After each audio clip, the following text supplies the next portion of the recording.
ఒక 5 లక్షలు registration charges అప్పుడు మనం కట్టిన పోతే పోయినాయి. ఎంతో మంది మోసం చేస్తున్నారు, పోనే అనుకుని 5 నెలల క్రితమే మానేసే. ఇది నిజం.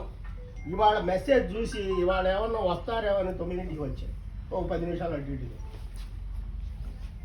ఎవరికన్నా ఉంటే శుభ్రంగా అమ్మేసుకుని మీరందరూ కూడా మీరు బయటికి వెళ్ళిపోవడం ఉత్తమం. నా సజెషన్. ఇక రిజల్ట్ కాదు, దీని మీద ఆశ పెట్టుకోవద్దు. ఎందుకంటే ప్రతి వాడు వచ్చి డైరెక్ట్గా పిల్లలు జరగడం కాదు, మధ్యలోకి వచ్చి ఇది నా ఫ్లాట్ అన్నా మనం చేయగలిగింది ఏమి లేదు. ఇది నిజం.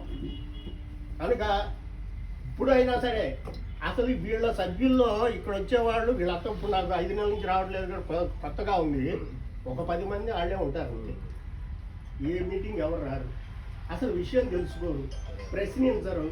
ఇంక ఇది డెవలప్మెంట్ అయితే పక్క అక్కడ పెరిగింది. ఇంకో విషయం ఏమనిపిస్తుందంటే మనందరికీ సొంత ఇల్లు, ఇంకో ఫ్లాట్ ఉంది. ఇది పెరిగితే చూద్దాం, పెరగకపోతే నిర్లిప్తత. ఈ నిర్లిప్తత కన్నా కూడా ఇప్పుడున్న రేటుకి అమ్మేసుకుని శుభ్రంగా దీన్ని వదిలించుకోవడం శుభ్రం నా బాధ్యత, నా అభిప్రాయం.